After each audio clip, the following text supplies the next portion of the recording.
In the previous video, 3 steps of preprocessing are completed. Reorientation, the manual step, realignment, and slice timing correction.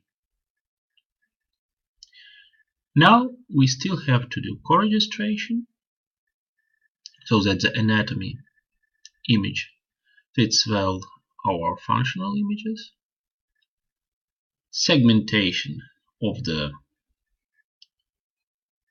structural image, and normalization of functional images and the structural image using the normalization parameters estimated during the step of segmentation. And at the end, smoothing of functional images.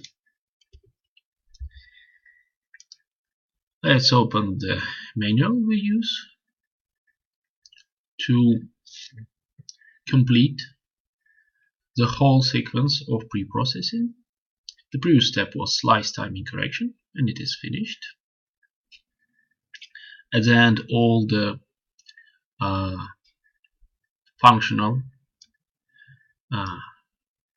scans which are corrected for the slice timing should start from A. At the next step, coregistration, we will need a reference image, the image toward which the source image will be reoriented. By estimation, optimal mutual information, which will be shown at the end in the scatter plot.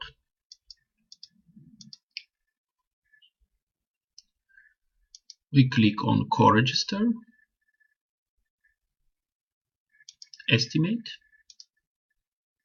like this.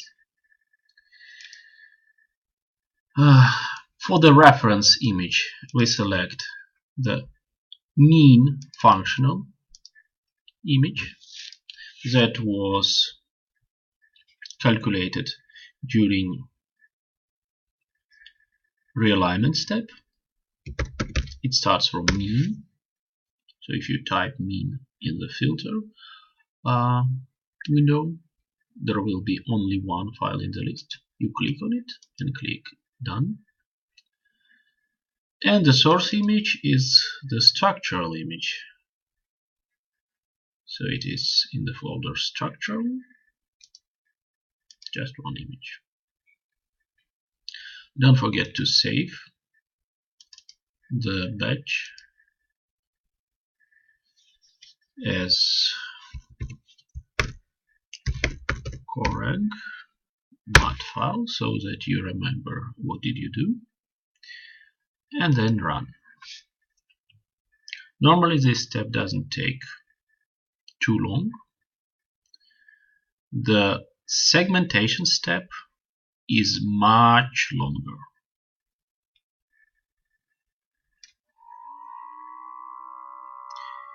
Here in the interactive window, you can watch the progress of this step of preprocessing.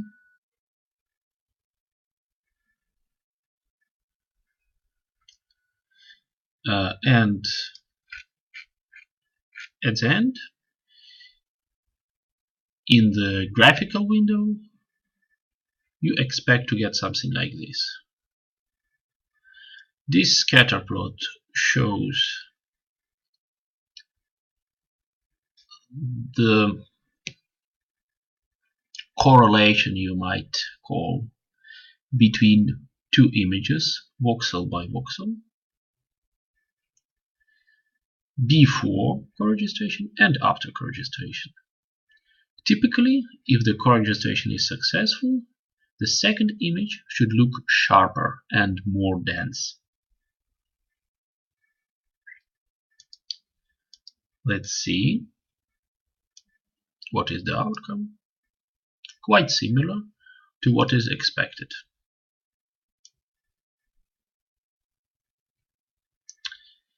The next step is segmentation, very important step.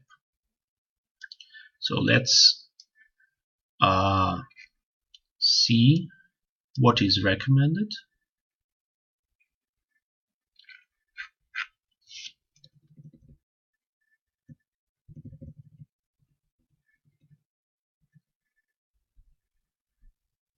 In the menu,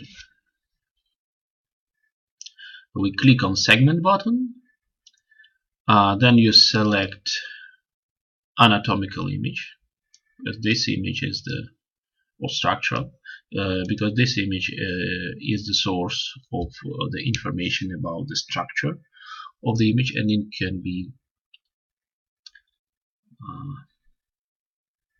separated into segments of different tissue classes like gray matter, white matter, and CSF.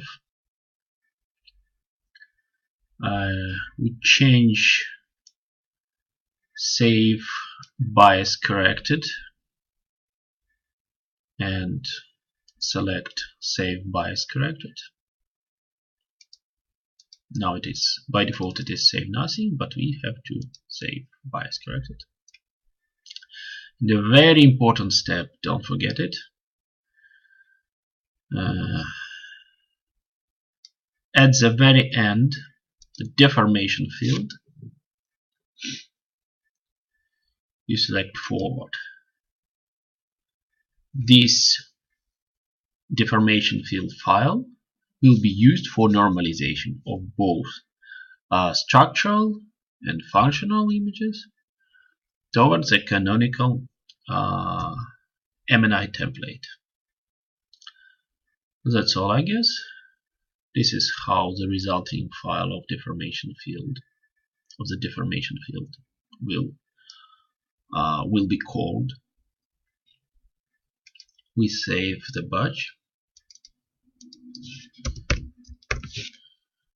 Normalization. Segmentation. And we run it. And this typically takes about 10 or 15 minutes. Here you can watch the progress. While I am going to pause the video and get back after, so that we continue with normalization and smoothing. It is quite easy to test the quality of the segmentation. You can click on check reg.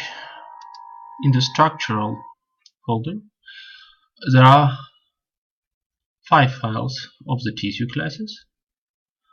Let's select 2 of them. The first one, C1, stands for gray matter and C2 for white matter. And let's select MS file, which is the bias corrected image. It's slightly different from the original image because the shading gradient is estimated and removed from this image. That means that the image in general is more homogeneous than the original one. So we select 3 files. Now we will compare them using the check reg. As you can see, the gray matter image indeed looks as gray matter. You can see the cortex and basal ganglia, caudate, thalamus, putamen,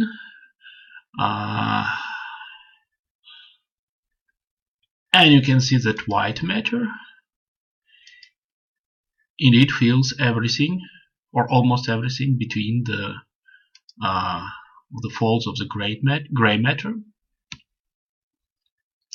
You can easily plot the contours of any of those into the original image using the same function as we used before, reorient images, current image. Now you can see that indeed the white matter is restricted to the white matter in the original image. Good correspondence of all the segments and the original image means that the segmentation step worked well. Now let's do normalization. We could reorient image, and in the manual first we run normalize right for functional images, and the only difference will be the writing resolution, 3 by 3 by 3 millimeters, and the next step will be normalization of the structural image. We select normalize and write. For data we have two fields. The deformation field is stored in the structural folder. It starts from Y, and it is an image which encodes non-linear deformations of the brain, so that the original, the source image, fits perfectly not only the orientation but the shape of the canonical template. And the images to write will be all the pre-processed functional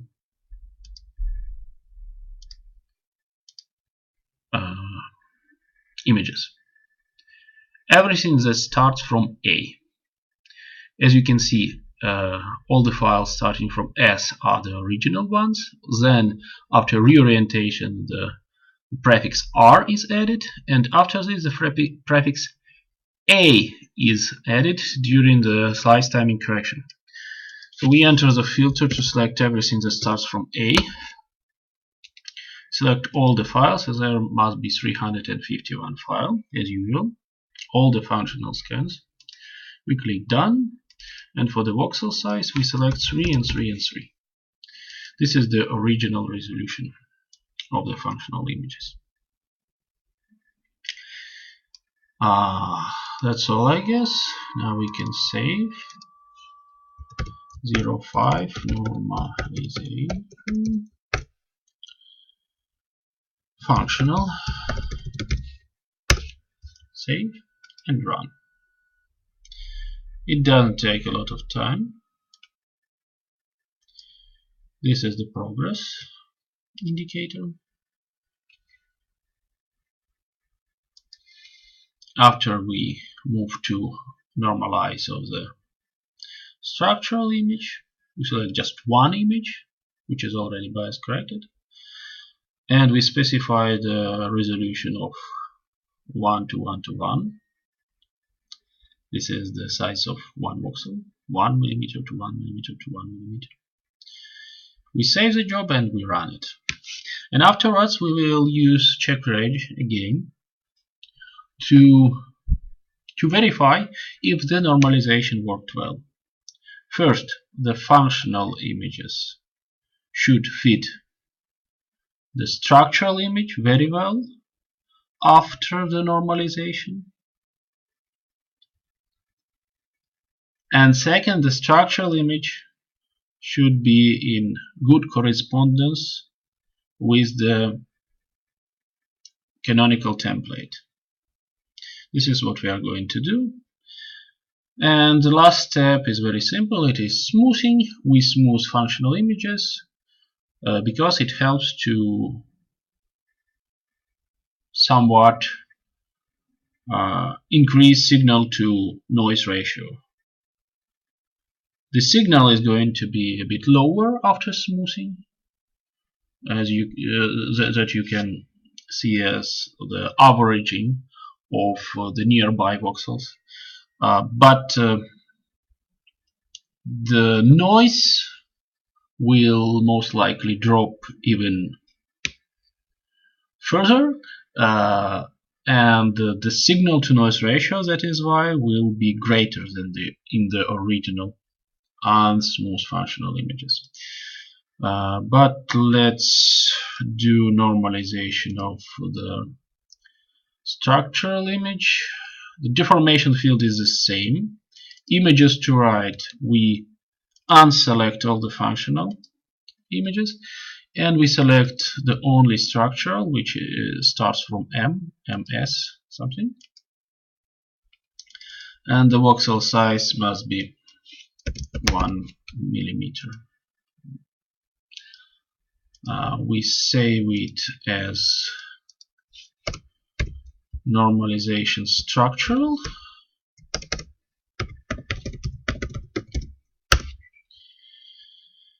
and run. It takes very little of time. It's done now. You can always check in the Matlab command window at the end of execution of the job.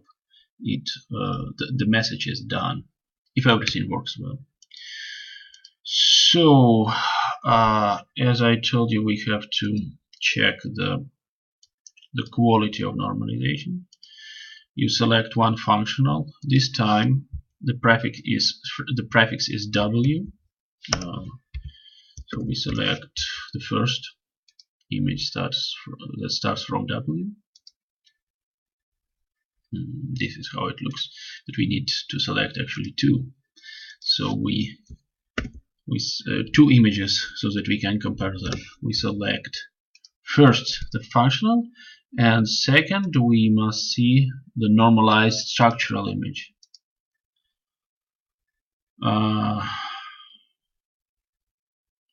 Let's plot the contours.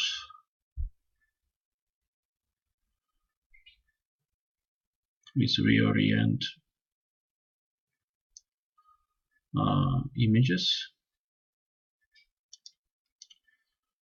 You can see the CSF, which looks bright and looks dark. It looks bright in T2 and looks dark in T1. It corresponds well.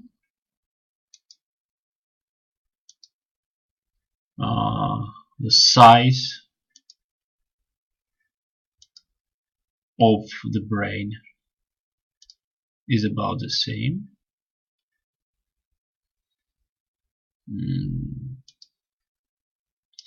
There are some dropouts in the ventromedial part of the brain, the functional image, but this is quite normal. So in general we can say that the normalization looks okay at the level of the individual subject. And now we will test if the canonical the structural image after normalization has about the same shape as the canonical image.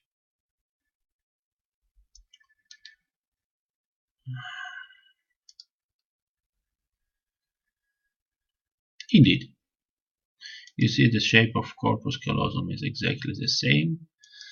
The size is the same. This is a good result. So the last step we have to do is smoothing.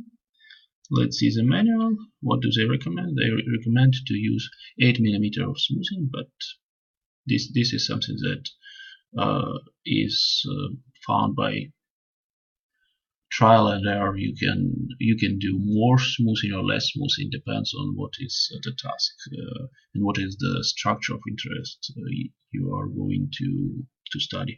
If you want to study something very small, then perhaps the smoothing should be less. If it is a big cortical or subcortical area, then you can apply more smoothing. You can click smooth. Images to smooth are functionals. There is no need to further smooth structural images. We select all the normalized functional images. There will be 351 as usual. Click done. I prefer to change prefix name so that you can clearly see what was the magnitude of smoothing. I add number 8 here to the prefix. This will be added to all the files after smoothing, and this is the default smoothing parameters, 8 millimeters. We save the job.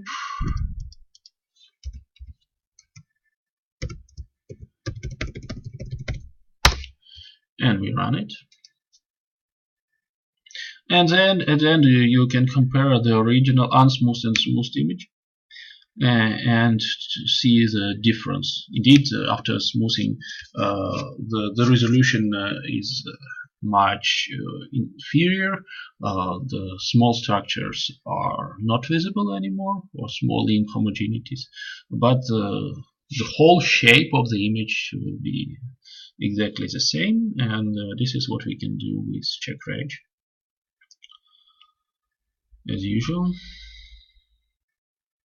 it's very important to do those comparison of different steps, different stages of your processing visually quite often, because this helps you to avoid mistakes. So we go to functional and we select something that is normalized but not smoothed, and the second one will be normalized and smoothed afterwards. And this is exactly what is expected. You can consult the manual. This is what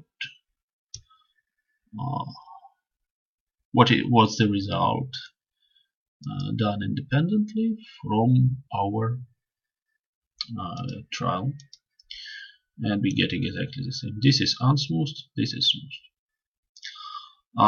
So all the steps of pre-processing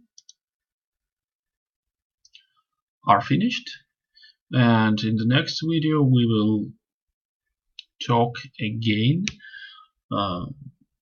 and in details about the statistical design metrics, factorial design, contrast manager, contrast vectors, contrast matrices, how to use them and how to understand the results.